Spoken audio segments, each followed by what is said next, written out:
அழகியல்னு சொல்றோம், இல்லைன்னா முருகியல்னு. முருகுனாலே அழகுன்னு தான் பொருள். முருகியல் கோட்பாடுன்னு தனியா வச்சுட்டு இருக்கோம். The principles of aesthetics in Tamil literature தனியாவே இருக்கு. இந்த ஈஸ்தெட்டிக்ஸை நாங்க என்ன மாதிரி பிரிக்கிறோம் அப்படின்னாக்க, தமிழினுடைய என்டையர் லேண்ட்ஸ்கேப்பை பொயட்ரியினுடைய கன்வீனியன்ட்டுக்கு 5ஆ பிரிச்சு வச்சிருக்கோம். அந்த 5 விதமான லேண்ட்ஸ்கேப்புக்கும் ஈஸ்தெட்டிக்ஸுக்கு ரிலேட்டடா ஒவ்வொரு லேண்டுக்கும் லேண்ட்ஸ்கேப் கொடுக்கிறோம், லேண்டுக்கு உண்டான சீசன் கொடுக்கிறோம், லேண்டுக்கு உண்டான டைம் ஜோன் கொடுக்கிறோம். அதுக்கப்புறம் அந்த லேண்டில் இருக்கக்கூடிய லிவிங் பீயிங்ஸ் ஒரு 14 விஷயத்த பேசுறோம். அப்புறம் ஒவ்வொரு லேண்டுக்கும் உண்டான எமோஷனை தனியா பேசுறோம். எந்த ஒரு பாட்டை எடுத்துட்டாலும் இந்த 3ம் இல்லாமல் நீங்க எழுதல ஈஸ்தெட்டிக்ஸ் சொல்றோம். ஒன் இஸ் ஈஸ்தெட்டிக்ஸ் சேக்.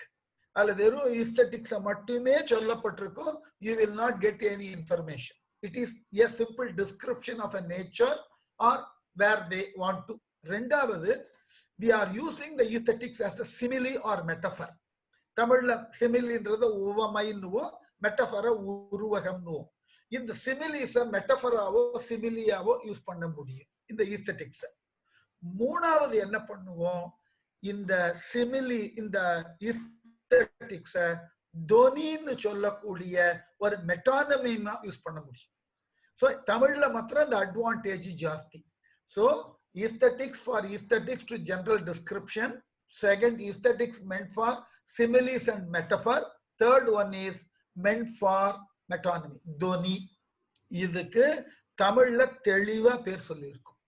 அத aesthetics aesthetica சொல்றதுக்கு பேரு அழகியல், மெட்டஃபராவோ அல்லது சிமிலியாவோ சொல்லணும்னா உவமை அல்லது உருவகம், மெட்டானமியா சொல்லணும் அப்படின்னா அதுக்கு பேர் இறைச்சி.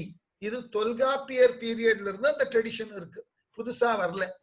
ஈவன் இந்த ட்ரெடிஷனை பத்தி சான்ஸ்கிரிட்லயோ மற்ற லாங்குவேஜ்லயோ வாட் இஸ் வாட்னு தெரிஞ்சுக்கிறதுக்கு முன்னாடியே தொல்காப்பியர் இதை டீடைல்டா கோடிஃபை பண்ணிட்டார். அதனால இது ஒண்ணு.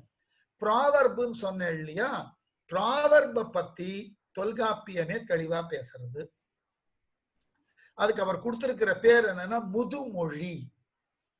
முதுமொழின்னா நம்ம முன்னோர்கள் தங்கள் அனுபவத்தினால் கண்டறிந்த உண்மைகளை ஒரு ஃப்ரேஸா ஃபார்ம் பண்ணி இருக்கா.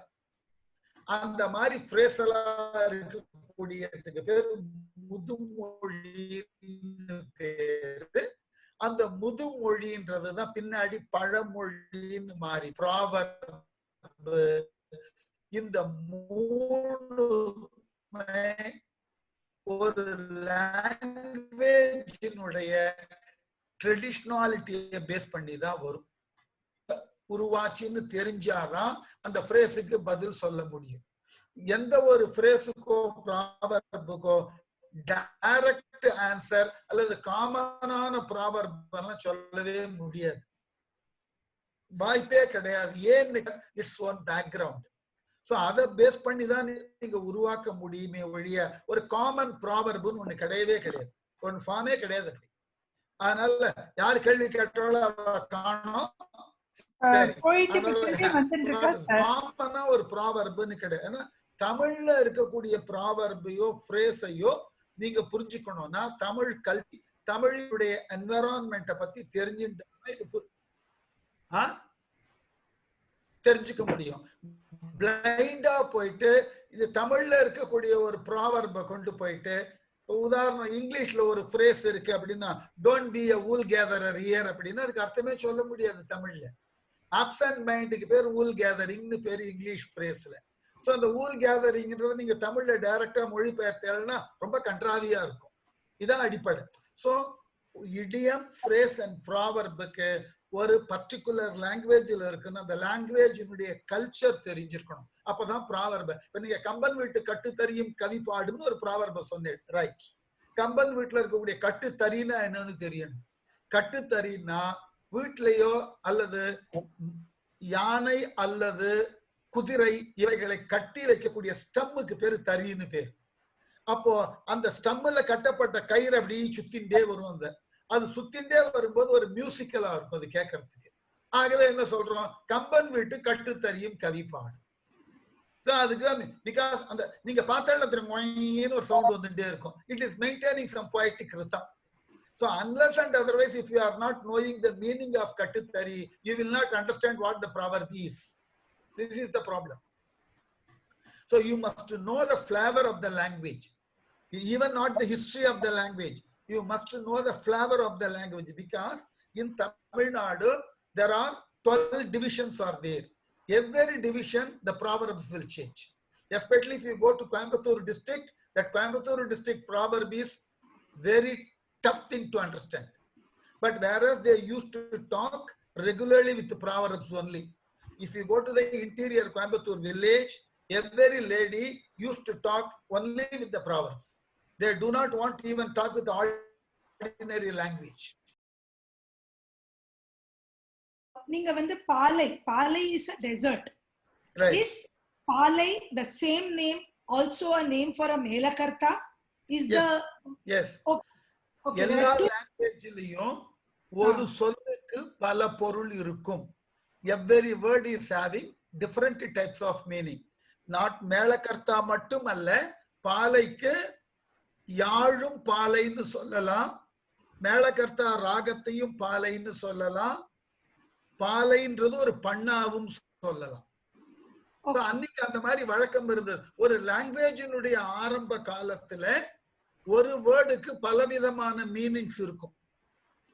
லேட்டர் ஆன் செட்டில் ஆகும் போதுதான் ஒன் வேர்ட் ஒன் மீனிங்னு வரும் எப்பவுமே.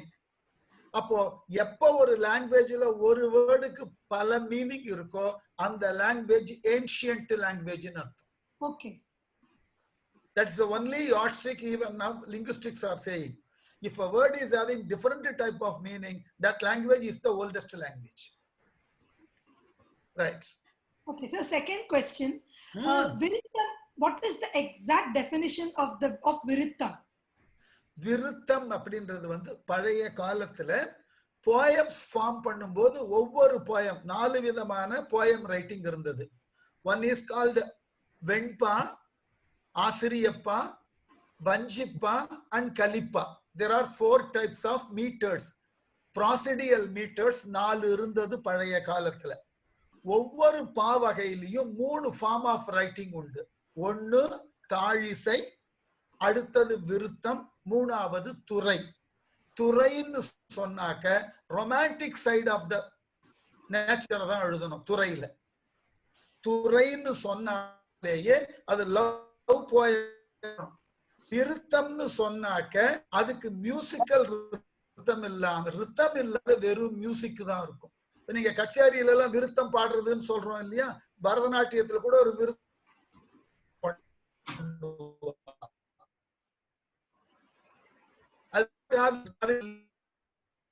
சொன்னா ரெஃபரைனோட திரும்ப திரும்ப வரணும். ஒரே சப்ஜெக்ட்ல 3-4 எழுதுறது எப்படின்னாக்க சாகித்ய சரணங்கள் இருக்கு இல்லையா, வர்ணங்கள்ல சாகித்ய சரணங்கள், அந்த மாதிரி ஒரே விஷயத்த வெவ்வேறு ஆஸ்பெக்ட்ல திருப்பி திருப்பி சொல்ற மாதிரி வர்றதுக்கு பேரு தாழிசைன்னு பேரு.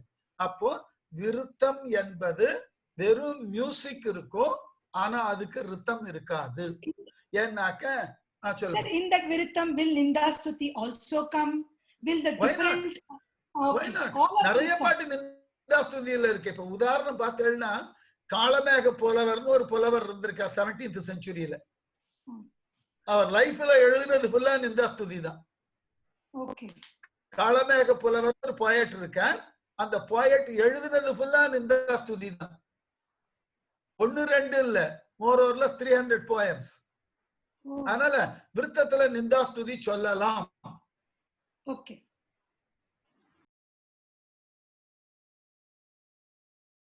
Santam is the 9th rasa. Right.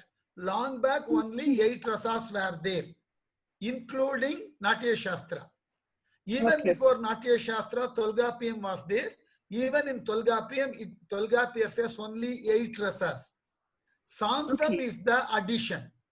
During the Bhakti period, they added the Santa rasa. Santa is totally related with the Bhakti. Got it. Right. நம்ம வந்து அந்த சாந்த ரசத்தை பத்தி we have a debate. Sir, was it that in bhakti movementல வந்து புரிஞ்சுடுத்து இந்த சாந்தம் வரவே போறது இல்ல, ஏன்னா அது வந்து சூன்யம் இல்லாட்டக்கா பூரணம். அப்ப இது ரெண்டுமே கிடைக்கிறது ரொம்ப கஷ்டம். So that was that because அந்த கால, that is why and Sangam literature full of practical rasams were only used. What was practical was used. So was that, sir, ava manasla adu irundha? That is why they said Shantam has no place in rasam. Was it that kena attaine panna mudiyadhu, நம்ம சும்மா சாந்தம் சொல்லிட்டு ஜனங்களால அது அட்டைனே பண்ண முடியாதுன்னா நம்ம எதுக்கு அத ரசம்னு எடுக்கலாம்? அத நம்ம மோட்சம்னு அப்புறமா பக்தியில வந்துதா sir? This is my doubt. அதாவது தொடக்கத்துல 8 ரசா தான் சொல்லி இருந்தா. நாட்டிய சாஸ்திராலையும் 8 தான் இருக்கு, தொல்காப்பியத்திலையும் 8 ரசா தான் இருக்கு. சாந்தம்ன்ற ரசாவை முதல்ல இன்ட்ரோடியூஸ் பண்ணிட்டு கொடுத்தது யாருன்னாக்கா பாமகா. பாமகான்ற ஒரு பெரிய கிராமரியன் பாமகர் ஆரம்பிக்கிறார் சாந்தம்னு ஒரு ரசா. சான்ஸ்கிரிட்ல ரசா தியரின்றது ஒரு பெரிய ஏரியா. அந்த பாமக ஆரம்பிச்ச பொழுது அவர் என்ன விளக்கம் கொடுத்தாருனாக்க 8 ரசமும் ஃபுல்ஃபில் ஆனா சாந்தம் வரும்னு எழுதினார். 8 ரசமும். உடனே இதை கிரிட்டிசைஸ் பண்ணார் யாருன்னா வீரேந்திரான்ற ஒரு ஸ்காலர். அவருடைய அக்னி புராணம்ன்ற ஒரு புக்ல உடனே கமெண்ட் அடிச்சார். அப்போ ஒரு ஃபுல்ஃபில் ஆனா சாந்தம்னாக்க ஒண்ணுமே மூஞ்சில எக்ஸ்பிரஷன் காமிக்கலன்னா அதை ஒரு ரசாவா சொல்லலாமான்னு நான் அதுக்கு ஒரு ரசா பேர் வைக்கிறேன்னு சொல்லிட்டு பிரேயான்னு பேர் வச்சார் வீரேந்திரா. பிரேயா. பிரேயா அப்படின்னா எங்க இருந்து எடுத்தாருன்னா பிரேதம், டெட் பாடியில இருந்து எடுத்தார். பிரேதத்தினுடைய முகத்துல எதுவுமே இருக்கு. நம்ம ஊர்ல சொல்லுவோம் இல்லையா, சவக்கலையா இருக்கு மூஞ்சின்னு. அந்த மாதிரி பின்னாடி என்ன பண்ணாரு, தண்டி அதை ரெஃப்யூஸ் பண்ற. தண்டி இந்த 2 ரசாவையும் ரெஃப்யூஸ் பண்ணி 8 ரசாதான் உண்டுன்னு எழுதினார். ஆனால் பக்தி மூமெண்ட் வந்ததுக்கு அப்புறம் என்னாச்சு, if you are going to talk about the meditation, அது எதுக்குள்ள அடக்குவே? The saints are doing meditation. The Almighty also sitting in a calm form. இத சொல்றதுக்கு தெரியல சாந்தா. ஆனா as a dance performer சாந்தான்றது நீங்க எப்படி புரிஞ்சுக்கணும்னா it is a neutral Raza. Car driving பண்ணும்போது ஒரு கியர்ல இருந்து அடுத்த கியர் போகும்போது நியூட்ரலுக்கு வரையல இல்லையா, நியூட்ரலுக்கு வந்துட்டு அடுத்த கியருக்கு போறல். அது மாதிரி ஒரு ரசாவில இருந்து அடுத்த ரசாக்கு ஷிஃப்ட் ஆகும் போது you have to calm down your mind. You have to bring down your mind to the normalcy. Then you have to move to the next rasa. அதுக்கு வெச்சது Shantha. It is a shifting position. அதனால்தான் இந்த சாந்தமா பாட்டு பாடு அல்லது அபிநயம் பண்ணுன்னா அது நிச்சயம். சாந்தத்தை எந்த தர்மிக்குள்ள அடக்கவே? கொஞ்சம் சொல்லுங்க பார்க்கலாம். சாந்தத்தை லோக தர்மின்னா அப்படி ஒரு லோக தர்மியே கிடையாது. சாந்தத்தை நாட்டிய தர்மின்னா தோத்து போயிட்டேன்னு அர்த்தம். சாந்தத்தை எப்படி நாட்டிய தர்மியில காமிக்கிறது? இதெல்லாம் தான் ப்ராப்ளம். அதனாலதான் நான் சொல்றேன், இந்த சாந்தான்றது ஒரு ஷிஃப்டிங் பாயிண்ட். ஒரு ரசால இருந்து இன்னொரு ரசாக்கு டிராவல் பண்ணும்போது you have to go for a neutral position. அந்த neutral position is note to shanta. தமிழ்ல சாந்தாவை ஏத்துக்கிறதே கிடையாது. தொல்காப்பியத்துல 8 ரசாதான். சாந்தம்ன்ற ஒண்ணு பின்னாடி வந்த எந்த கிராமர் ஃபார்மும் சொல்லல தமிழ்ல. அதனால சாந்தான்ற ஒரு ரசாவை இருக்குன்னே நீங்க எஸ்டாப்ளிஷ் பண்ண வேண்டாம், விட்டுடலாம். என்ன ஆயிடுறது, சில நேரங்கள்ல பக்தி மூமெண்ட்ல சில சப்ஷேட்ஸ் ரசாவா மாத்தினா. ஸ்ருங்காரத்தினுடைய சப்ஷேடா இருக்கக்கூடிய 6 விஷயங்களை ரசாவா மாத்தினா. எதுனாக்க ஸ்ருங்கார பக்தி, பக்தி ஸ்ருங்காரம், வாத்சல்யம், சகியம், மதுரம், தாஸ்யம். இந்த 6த்தையும் தனித்தனி ரசாவா மாத்தினா இவை எல்லாமே சப்ஷேட்ஸ் ஆஃப் ஸ்ருங்காரம் தான். உதாரணம் பார்த்தேன்னா இந்த 6மே ஒரு ஹீரோயினுக்கு சொல்லப்பட்ட குவாலிட்டி. இந்த 6மே ஹீரோயினுக்கு சொல்லப்பட்ட குவாலிட்டி. அவ ஹஸ்பண்ட் கிட்ட sometimes she behaves like a dasi, sometimes she behaves like a sagi, sometimes she talks sweetly, madhuryam. So these are all the qualities of a woman exclusively with her beloved or exclusively with her husband. அத ஒரு சப்ஷேட் ஆக்கி என்ன பண்ணிட்டா, தனி ரசாமா மாத்தினா. சான்ஸே கிடையாது. So number and ரசாசன் எடுத்தா 8 தான் சாத்வீகமானது. அதை விட வேடிக்கை, தமிழ்ல சொல்லப்பட்ட 5 நிலத்துக்கு உண்டான பேசிக் ரசா தான் பேசிக். குறிஞ்சினா யூனியன், முல்லைனா லாங்கிங், மருதம்னாக்க லவ் குவாரல், நெய்தல் அப்படின்னா லெமெண்ட் அண்ட் செப்பரேஷன் ஆஃப் பாலை. இந்த 5 தான் ஹியூமன் ரசா. இந்த 5ல இருந்து காம்ப்ளிமெண்ட் தான் மத்த 3. சோ 8 ரசா வந்ததே இந்த 5ல இருந்து தான் வந்தது. அதனால சாந்தம் தேவையில்லை, கேட்க மாட்டா யாரும். ஏன்னா விளக்க சொன்னா கேட்க மாட்டா. இது நீங்க வந்து சாந்த ரசா வந்து ரசாவா இல்லைன்னு அப்படின்னா லிட்ரேச்சர்ல இல்லையா, டான்ஸ்ல நம்ம காட்ட முடியாதா, ஆர் எல்லா ஆர்ட்ஸ்லயும் இது இது இது தமிழ் லிட்ரேச்சர்ல இல்லைன்னு சொல்றேல? அது ஒரு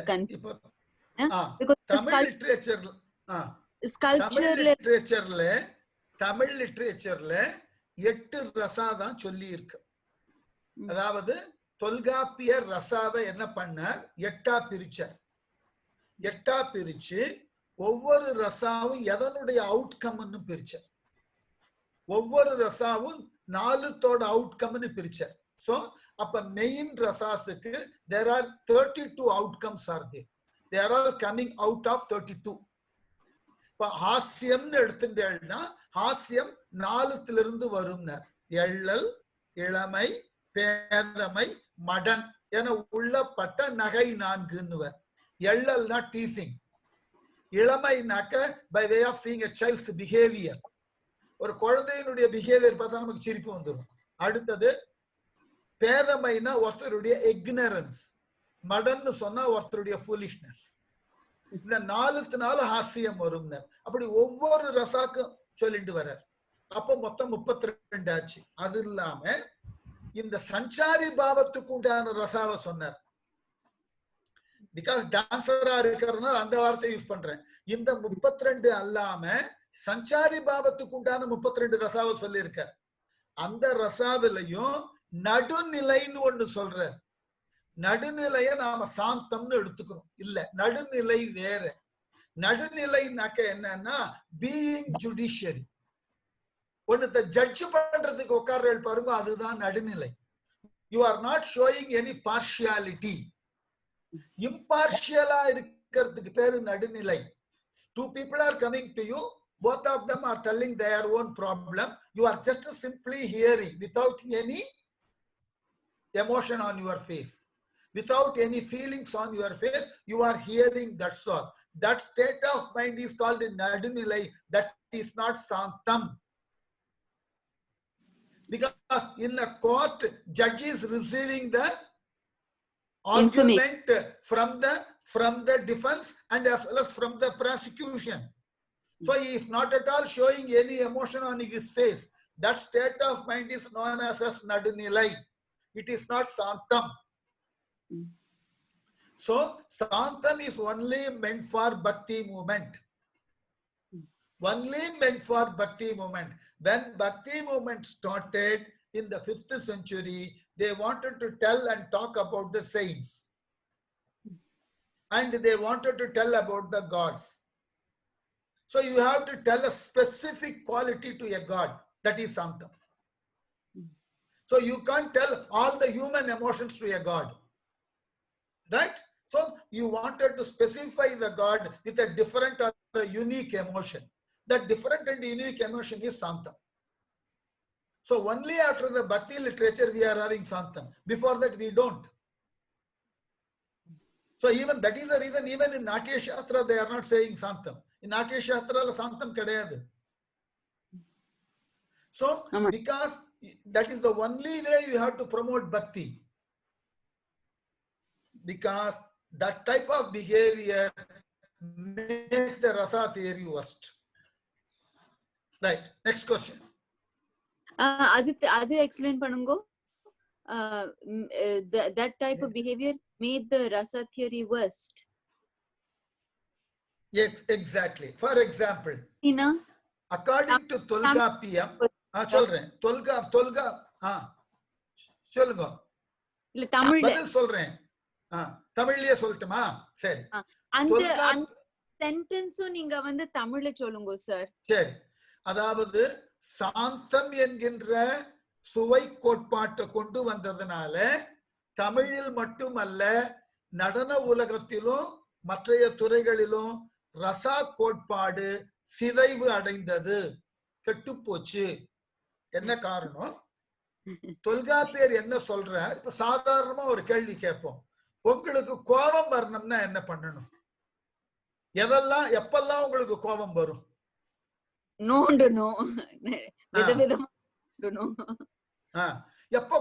உங்களை எப்ப ப்ரொவோக் பண்ணா கோபம் வரும் இல்லையா? சரி, உங்களை ப்ரொவோக் பண்றதுக்கு என்னெல்லாம் ரீசன் இருக்கலாம்? நிறைய ரீசன் இருக்கலாம். யாராவது என்ன வந்து நீ வந்து ஒழுங்கா டான்ஸ் பண்ணலன்னு சொல்லலாம். யாராவது உன்னோட துணி என்ன போட்டுருக்கியோ அது கிழிச்சலா இருக்குன்னு சொல்லலாம். Very good. நான் பேஷ் எடுத்து சொல்லலாம். ஓ நீ வந்து இது வந்து அழகான பேஷ் இல்ல, இது நீ கொஞ்சம் ரூடா பேஷ் நீ பேசுறேன்னு சொல்லி. கேரக்டர் ஃப்ரம் இதெல்லாம் கோபம் வரும். இததான் தொல்காப்பியர் பேசுறார். என்ன சொல்ற? உருப்பறை, குடிகோள், அலை, கொலை என வெறுப்பின் வந்து வெகுளி நான்கே. வெகுளினா ஆங்கர், கோபம். எப்போ உருப்பறைனா someone is mutilating somebody, கைய கால முறிக்கிறான், அதை பார்த்தா கோபம் வரும். குடிகோள், குடிகோள்னா you are torturing a person. அலை, that you are just putting the people in toilment. அலை. கொலைனா மர்டர். இந்த நாலுத்தையும் பார்த்தா கோபம் வரும். உடனே கேட்பேன், உங்க கண்ணு முன்னாடி யாராவது ஒருத்தன் அடிச்சுன்றதானே ஏன் அடிச்சுக்கிறேன்னு கேட்பேன். ஆனா பக்தி மூமெண்ட் என்ன பண்ணித்து, இந்த மாதிரி யாராவது அடிச்சுக்கிறதா இருந்தா நீ போய் ஒண்ணும் பண்ணாத, பகவான் கிட்ட போய் ப்ரே பண்ணு. நீ ஏன் அதுல போய் வம்பு பண்ற, அவளை பகவான் பார்த்துப்பான் அப்படின்னு சொன்னதுனால என்ன ஆச்சு? நம்முடைய ரசா தியரி தோத்து போச்சு. So whatever the problem we are having, whatever the suffering we are having, we do not want to think for it and solve it. Instead of that, we started to go to the temple and pray to the Lord. So the entire rasa theory weakened there. So that is the reason I am saying bhakti movement totally spoiled the rasa theory. So it spoiled the human emotion. Whenever you are getting angry, you are having a right cause for angry, that is totally curbed. So that's why I am saying bhakti movement spoiled the rasa period, rasa concept. So please repeat the last line. I have a question or a thought, sir. I feel didn't the bhakti movement actually give agency to the person, not just to go to God, but to say actually I might actually be responsible for this anger, because எப்பவுமே யாராவது நம்மள நோண்டினா they might not be correct, they might not, I might actually feel அவன் சும்மா நோன்றான்னு. ஆனா பக்தி moment என்ன பண்ணிட்டு, பக்தி அப்படி நோண்டும் போது உங்களுக்கு கோபப்படாத, ப்ரே பண்ணு, சாந்தமாயிரு, பகவான்கிட்ட போயிட்டு ஸ்லோகன் சொல்லு அப்படின்னு சொல்லிடுது. அப்ப என்ன பண்ணுவேன்? ஹியூமன் எமோஷன் போயிடுது. பட் அது ஒரு எமோஷன் தானே சார்? நிறைய அப்படி எல்லா எமோஷன் அப்படி. இன்னைக்கு ஊருக்குள்ள எப்படி ரவுடிஸ் டெவலப் ஆனா, எல்லா ஊர்லயும் லோக்கல் தக்ஸ் அப்படி டெவலப் ஆறா? அவன் முதல்ல தப்பு பண்ணும் போது எல்லாரும் சேர்ந்து 4 போட்டிருந்தோம்னா உருப்படியா இருந்திருப்பா. நமக்கு ஏன் வம்பு? அப்படி நம்ம ஒதுங்க ஆரம்பிச்சோம். தப்பு பண்றவன பகவான் பார்த்துப்பார். So Bhagavan is having lot of duty. He is not going to come every day for your call. He is having lot of duty, some other duties. அதுதான் எனக்கு பிரச்சனை. ஹியூமன் எமோஷனை கர்பு பண்ணாது. கோபப்படுறதுக்கு அதனால்தான் பாரதி என்ன பண்ணா, தன்னுடைய புதிய ஆத்திச்சூடியில ரௌத்திரம் பழகுன்னு எழுதினான். கோபப்படுறதுக்கு கத்துக்கோன்னா. குழந்தைக்கு டீச் பண்றான் பாரதி. ஓடி விளையாடு பாப்பால, பாதகம் செய்வாரை கண்டால் மனம் பதைக்கலாகாது பாப்பா, மோதி மிதித்து விடு பாப்பா, அவர் முகத்தில் உமிழ்ந்து விடு பாப்பான்னு. யாருன்னா தப்பு பண்றவளை பார்த்து சும்மா விடாத, உதன்னா. சொல்லுங்க. So Bharatiyar, I mean, it's a completely different topic. See, and Bhakti movement also from 5th century, it came into the Mughal period, it came into the British period, and Bharatiyar wrote much of his poems during the independence movement. Right. So, and Inga Cholra Mardi, and that idea definitely gave us a lot of tolerance. Nariya pera namla vandu odacha. So, so Bharatiyar, do you? I mean, I feel that he was. It is not only the freedom, not only based on the freedom struggle. வெவ்வேறு இடத்துல பாரதி சொல்றார், சிறுமை கண்டு பொங்குவாய் வாவான்ற. Someone is doing some sort of injustice, don't accept it. Don't have any tolerance to that injustice. Rise and attack him. So not only for the patriotic attitude, in general he is talking. Because he is talking to a child. Where comes the patriotism? He is just wanted to motivate the child. Correct. Odi vilayadu papa only meant for a child. He Sorry, is not sir. Child ka apram we become adult, yeah. All our in habits and our thought process, that's such a good time to influence, because ultimately, you know, we also have to take action in this human life as adults. Either in injustice ardo illa. I tell you, right. But Bharati is saying in Kannamma Paattu, he talks, Mugamalar thirayittu maraithar thilli thurukar seida vazhakkamadi. He wants to give the freedom to the woman. Don't cover your face. It is not your practice. It is the practice of the Muslim. Don't encourage that practice, because you need to have the boldness to talk. So everywhere he is talking about the boldness to the lady, to the child, to the public. It is not a freedom struggle movement based song.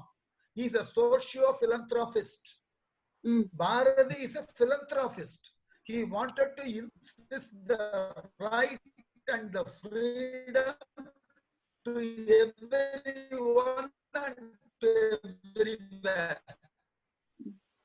Sir, we have only 2 He's more a patriot too. That's he's not only the patriot. Sir, we The have intention only... is not only to maintain the patriotism. Definitely, sir. He was a philanthropist.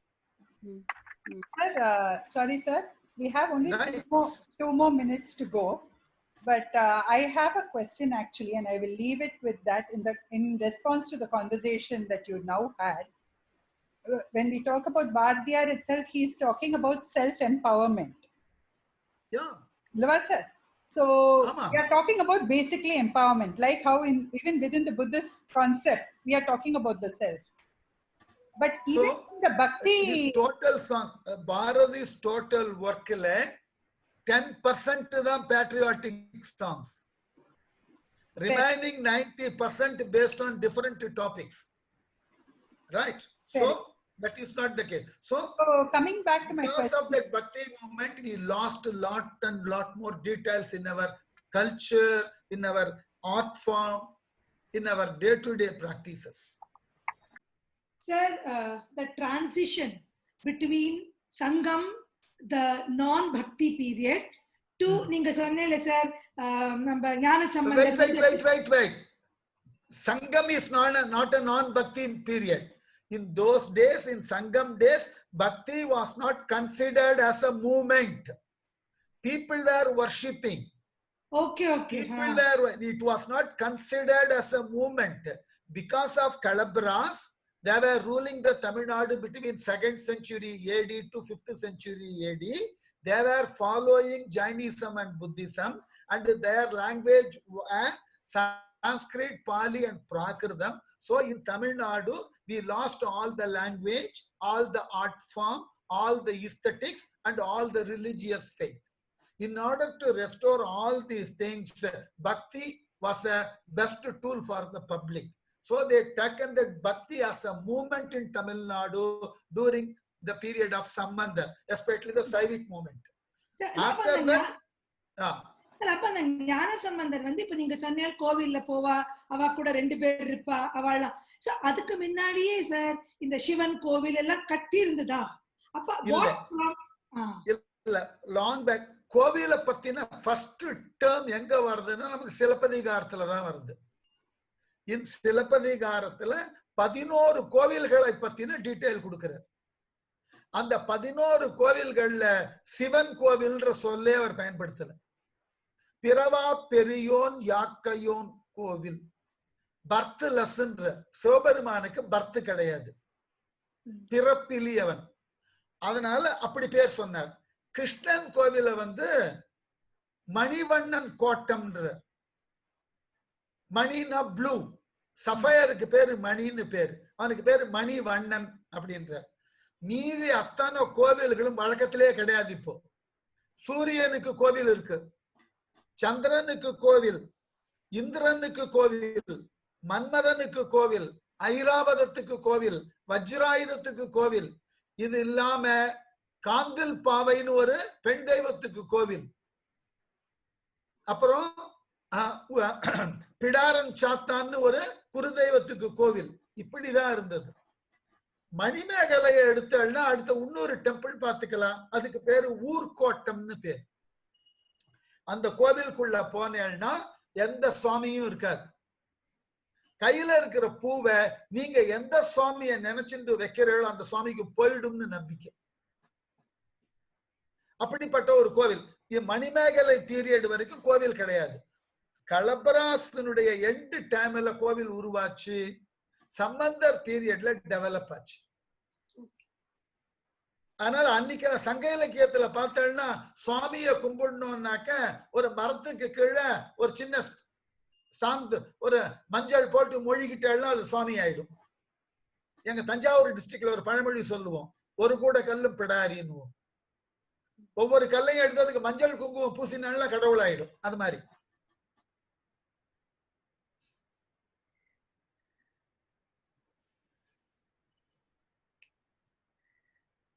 Anusha, you have a question?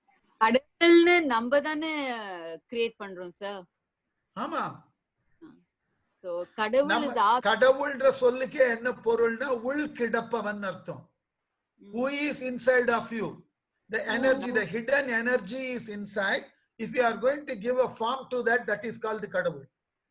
நம்ம தானே பண்றோம். So ஒரு கல்லுக்கு ஆமா நம்முடைய manifestation தான், நாம manifest பண்றதுதான்.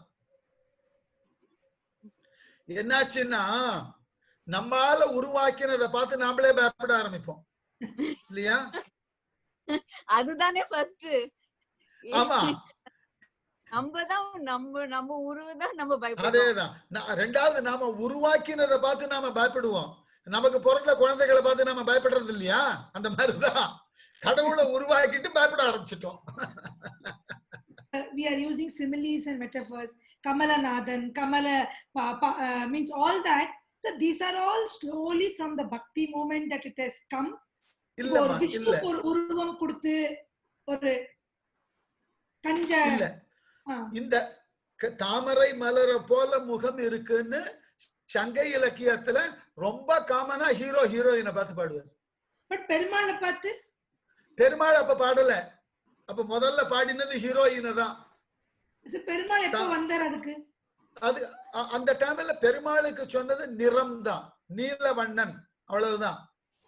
பின்னாடிதான் இந்த ஆழ்வார் பாசுரங்கள் வந்ததுக்கு அப்புறம் தான் அவர் அந்த பெருமாளை பத்தின டிஸ்கிரிப்ஷனே வர ஆரம்பிச்சது. அவருடைய தோற்றம், அவருடைய அழகு, அவர் எப்படி எல்லாம் இருக்கார், இந்த மாதிரி டிஃபரெண்ட் டைப் ஆஃப் மேனிஃபெஸ்டேஷன் பக்தி மூமெண்ட்ல தான் வந்தது. அதுக்கு முன்னாடி ஒரே வார்த்தை தான்.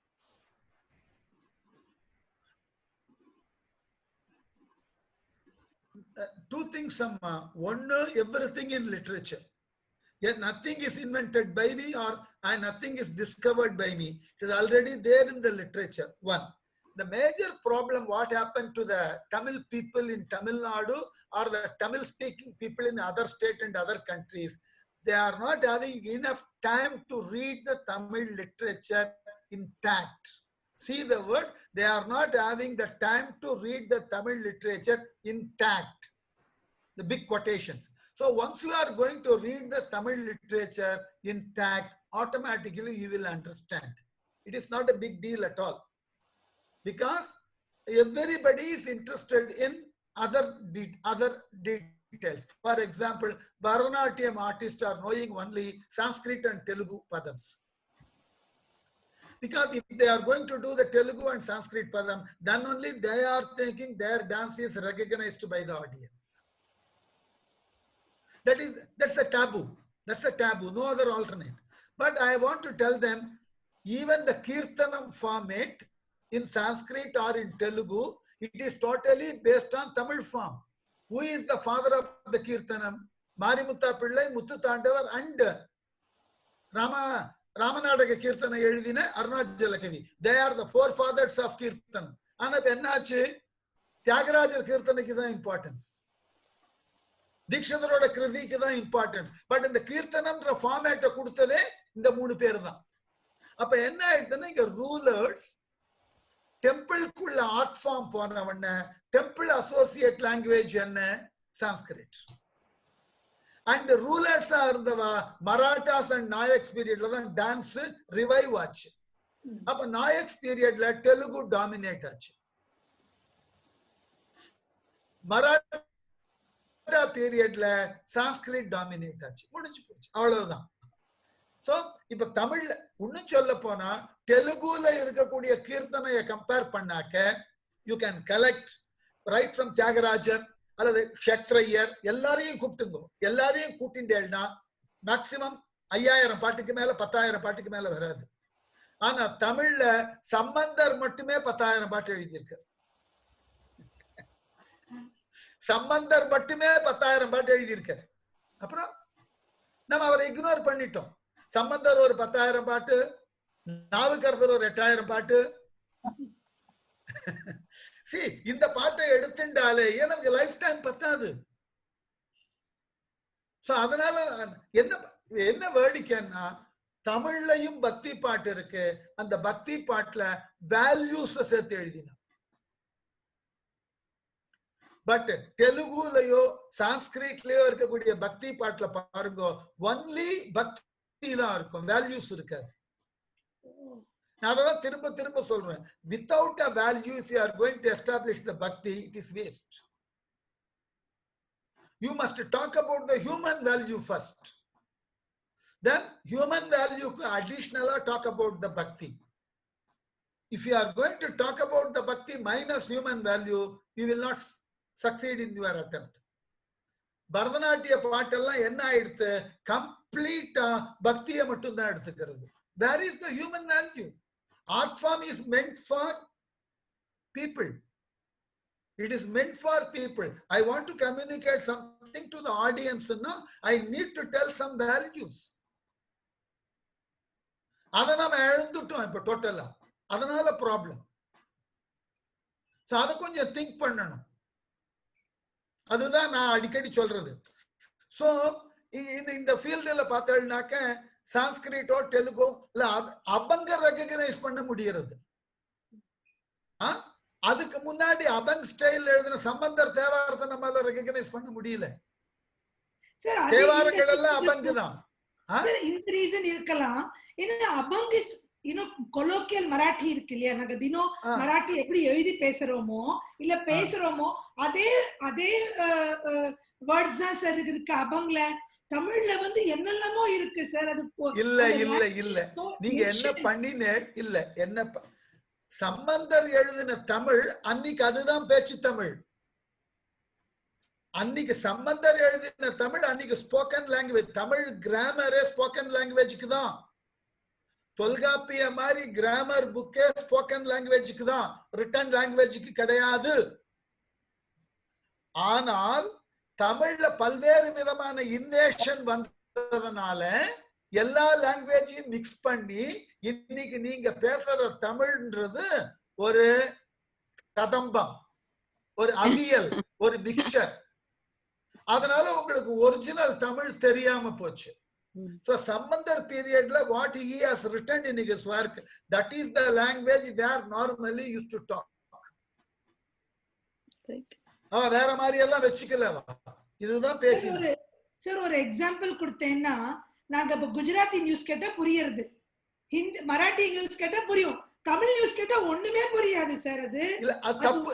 அது தப்பு மொழி பாஷையில இல்ல, தமிழ். உதாரணம் பார்த்தேன்னா இங்கிலீஷ் எடுத்துட்டேன்னு வச்சுங்களேன், it borrowed the words from every language. Anglo Saxonic லாங்குவேஜ்ல இருக்கிற வேர்ட்ஸ் ரொம்ப கம்மி. ஜாப்ரோ சாசர் இங்கிலீஷ் உருவாக்கின பொழுது there was only 40 words in Anglo Saxonic. அதுக்கப்புறம் இந்த லோலார்ட் மூவ்மெண்ட்னு ஒன்னு இங்கிலாந்துல உருவாக்கினதுக்கு அப்புறம் John has and John Wycliffe பீரியட்ல தான் they wanted to recognize English as a regular language. ஆரம்ப காலத்துல இங்கிலாந்துல சிவிலைசேஷனே கிடையாதுன்னு நம்புவேடா? ஹிஸ்டரி எடுத்து பாருங்க, ஆரம்ப காலத்துல இங்கிலாந்துல சிவிலைசேஷனே கிடையாது. பிரெஞ்சு பீப்புள் போய் தான் இந்த சிவிலைசேஷனை ரெகக்னைஸ் பண்றா. Duke of Normandy and Burgundy, both the dukes went there and stayed there and made the people into civilization. அதுதான் இங்கிலீஷ் வரலாறு. சோ நாம மொழிய நாம பேசுறப்ப நீங்க ஒண்ணுமே வேண்டாம். நீங்க பாம்பேல இருக்க, பாம்பேல இருந்தேன்னா நீங்க ஏன் தமிழ் வீட்டுக்குள்ள பேச மாட்டேன்றீங்க? அதுதான் ப்ராப்ளம். நீங்க ஃப்ரீ கவுண்டா தமிழ்ல பேசுங்க. நான் தீபா மேடம் தீபா மேடம் முதல்ல நான் கிளாஸ் எடுன்னு போது நான் தான் சொன்னேன், என் பாஷையில பேசுறது எனக்கு சௌக்கியம்னு. தமிழ்ல பேசும்போது நான் என்ன எக்ஸ்பிரஷன் கொடுக்க விரும்புறேனோ அதுக்கு உண்டான வார்த்தையை தானா என் மூளை யோசிச்சிரும். நான் இங்கிலீஷ்ல பேசும்போது எனக்கு ரெண்டு விதமான ப்ராப்ளம் வரும். ஒண்ணு, நான் யூஸ் பண்ற தமிழுக்கு அப்ரோப்ரியேட் எக்ஸ்பிரஷன் எதுன்னு எனக்கு தெரியாம போயிடலாம். எனக்கு வொக்கபுலரி கம்மியா இருக்கலாம். ஒன். நம்பர் டூ, என்னுடைய மொழியினுடைய கன்ஸ்ட்ரக்ஷன் வேற, தமிழ் மொழியினுடைய கிராமட்டிக்கல் கன்ஸ்ட்ரக்ஷன் வேற, இங்கிலீஷினுடைய கிராமட்டிக்கல் கன்ஸ்ட்ரக்ஷன் வேற. அப்ப என்னாகும், ஆட்டோமேட்டிக்கா நேர் ஆப்போசிட் ஃப்ரேமிங் என் மனசு பண்ணணும். நான் தமிழ்ல யோசிச்சு அது இங்கிலீஷ்ல டெலிவர் பண்ணணும். என்ன ஹிம்சை எனக்கு. True, true. And also sir, இல்ல நீங்க ரொம்ப கரெக்ட்டா சொல்றீங்க sir. And also Revathi, just to go to your point, you know, I lived in the north sir. andale எனக்கு north Indian language கூட எனக்கு புரியுது. But if I didn't live in the north, Gujarati will be as gobbledygook as Tamil. So you know, and I live in England now. எனக்கும் in fact நீங்க ரொம்ப கரெக்டா சொல்றீங்க sir. Because first time when I came to this country, the English I spoke, most people didn't understand because I was speaking an English that was left over, and the English that now people speak just for a simple thing. Everyone will say வீட்ல full வேலை வந்தப்ப, oh I'm very knackered. I said, the knackered na enna, tired. Oh, I can't use the tired word. So நான் எனக்கு first நிறைய friends, எனக்கு especially literature friends சொல்லுவா, ஐயோ நீ பேசினா எங்களுக்கு எவ்வளவு சந்தோஷம், யூ வெரி குவைண்ட் அப்படின்னு சொல்லுவா. எனக்கு quaint exactly English that we don't hear in England.